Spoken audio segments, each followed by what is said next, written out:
what really made me happy is the fact that many leaders came to Russia, Moscow, just to be able to have an association and talks here and there with Captain Ibrahim Traore. We have seen the Venezuelan president also being part of the people who had to meet President Ibrahim Traore in person and actually congratulating him and telling him, you know what, man, what you're doing in Africa is very wonderful and it's very amazing. And therefore, it is something that really makes me know and feel like it is true and it is indeed there are leaders in Africa and in the world who really recognize the hard work of Captain Ibrahim Traore. You know, sometimes we might be saying, these and these, and if we have other leaders who are white leaders, they're not even African leaders, who can be able to stand up and say, this man is really doing what is required of him. He's doing the best to his people. Then that means whatever Ibrahim Traore is doing is very right and it's very wonderful and it's the best thing that he's supposed to be doing. Okay, so world leaders and those leaders who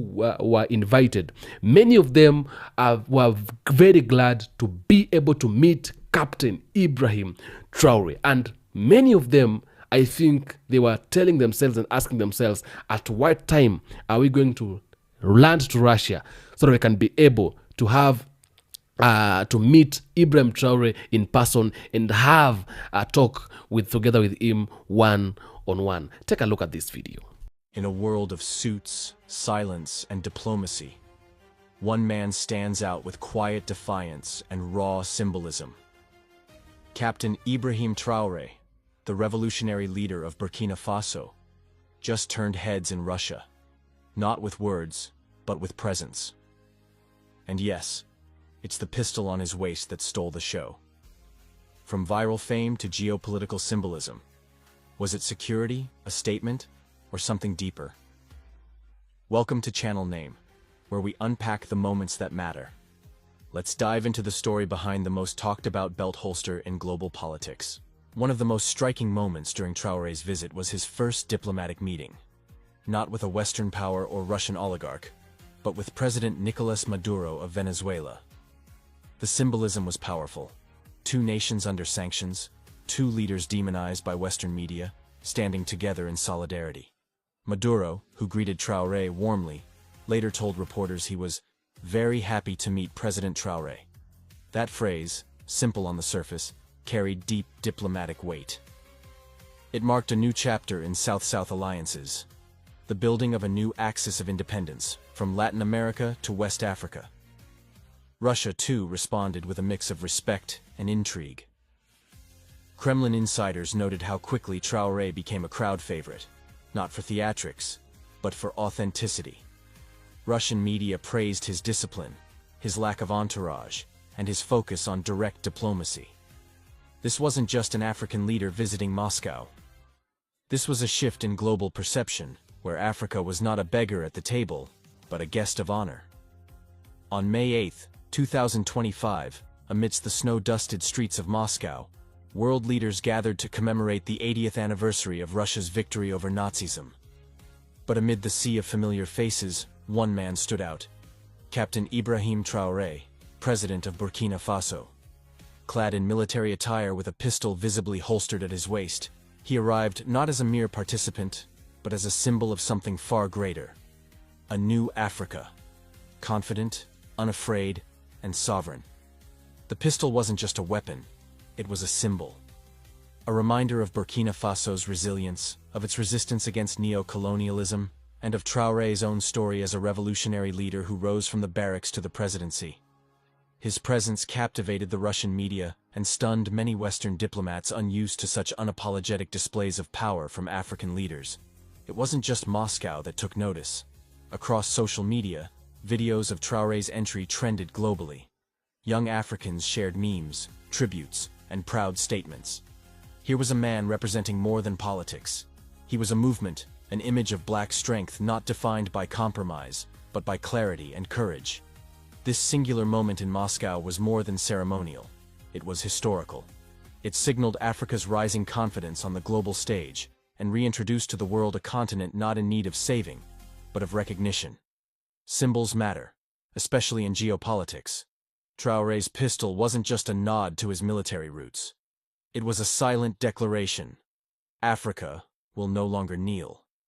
Where Western leaders often dress diplomacy in suits and polished speeches, Traore made a statement without uttering a word. The pistol, worn openly at an international event, served as a quiet but thunderous defiance of diplomatic convention. It reminded onlookers that this was a man forged in conflict, not detached from it. For many Africans watching, it wasn't a threat. It was a sign of dignity, of strength, of readiness. Critics were quick to call it theatrical. But to the masses, especially youth from Accra to Nairobi, it was a revolution in imagery. A reminder that leadership doesn't mean submission. It means presence. It means power. In a world where African leaders are too often disrespected or ignored, Traore's pistol was a demand. See me, and see my people. Captain Traore's rise is inseparable from a larger wave sweeping across Africa, the rebirth of pan-Africanism. No longer limited to conferences and intellectual circles, pan-Africanism today is a street-level energy, driven by youth tired of foreign dominance and hungry for self-determination. In countries like Mali, Guinea, and Niger, we see the same sentiment. A rejection of imperialist remnants, a call for unity, and a thirst for justice. Traore has become a focal point of that energy, not by claiming to be its leader, but by embodying its values. He speaks to the continent's pain and potential. He refuses to play by the script written by others. And in doing so, he gives voice to millions who for too long felt unheard. This is why Traore's image resonates so deeply. Because it's not just about Burkina Faso, it's about all of us, an Africa rising with pride and power. Social media has been a game changer in the rise of Traore's influence. TikTok clips of his speeches, Twitter threads analyzing his policies, and viral photos from his Moscow visit have cemented his status as a hero of Gen Z Africa. In a continent where over 60% of the population is under 25, this is no small detail. Young people are no longer waiting for change, they are demanding it. And in Captain Traore, they see someone who listens, who relates, and who acts. Unlike many older politicians, Traore doesn't hide behind bureaucrats or scripted PR. He speaks plainly. He shows up. He gets his hands dirty. That authenticity, combined with his military background and youthful energy, makes him the perfect storm for a new kind of African leadership. This digital love isn't just fandom. It's the building of a movement, one meme, one tweet, and one bold appearance at a time. While many in Africa and the global south cheer for Traore, not everyone is applauding. Western governments, long used to pliable leaders, are watching nervously. A young, defiant African president with revolutionary ideals and international influence? That doesn't fit the model. There have already been subtle diplomatic pressures, negative media narratives, and economic whispers aimed at discrediting Traore. But what these forces don't understand is that the old playbook no longer works. This generation sees through the noise. The fear isn't just about Traore, it's about the wave he represents. A wave that challenges the legitimacy of debt traps, unfair trade, and military bases. A wave that says, Africa will no longer be anyone's pawn. As Traore continues to gain ground, the question is no longer, can he succeed? It's, how far can this movement go? Captain Ibrahim Traore is not a savior. He is not a perfect man. But he is a reflection of what Africa is becoming. Bold, unafraid, and deeply rooted in truth. His journey from soldier to statesman is a reminder that leadership doesn't require foreign validation. It requires vision. To every young African watching, this story is yours too. Whether you're in Lagos, Kinshasa, Dakar, or Addis Ababa, Traore's rise is proof that you matter. Your voice matters, and your future is in your hands. Africa is not behind. Africa is not broken. Africa is waking up. And in leaders like Captain Traore, we see the dawn of a new era, one that doesn't apologize for its past, but builds powerfully toward its future. This isn't just about one man in Moscow.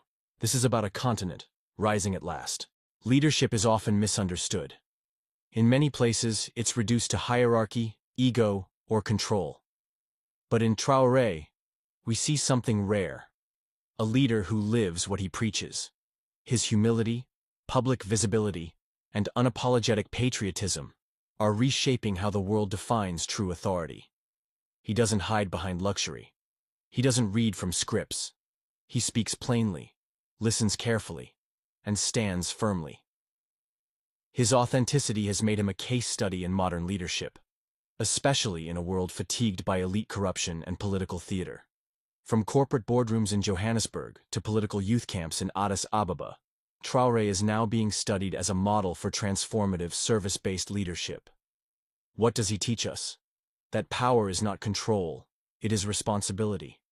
That courage is not ego, it is service to the people. And that true leadership begins where fear ends.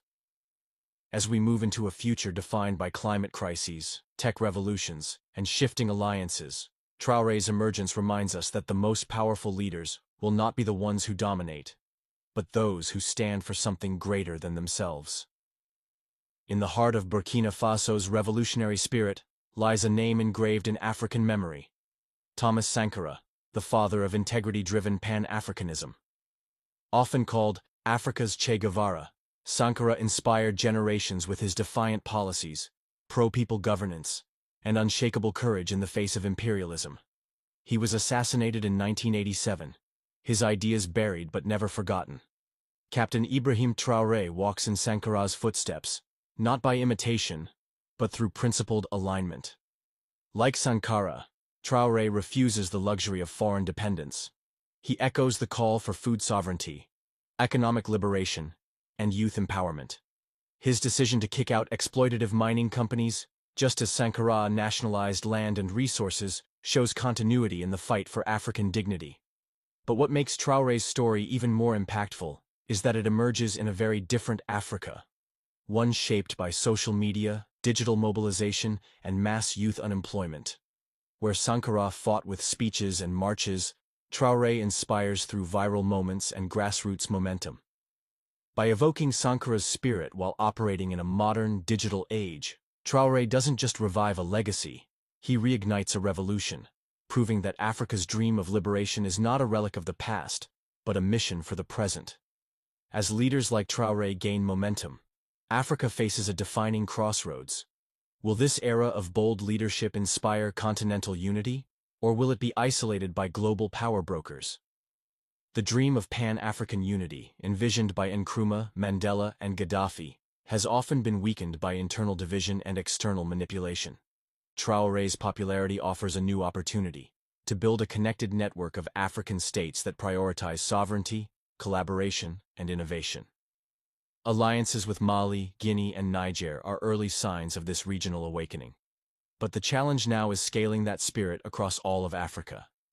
Critics argue that isolation from the West will harm trade and security. But Traore and his allies propose self-reliance, not seclusion. Their message is clear: we will engage with the world, but on our terms. This represents a mindset shift, from begging for partnerships to setting the table ourselves. If African nations choose unity over competition, cooperation over colonial leftovers, then this movement will not be a moment. It will be a continent-wide transformation. Traore's example is a call to unity. The choice now lies with us.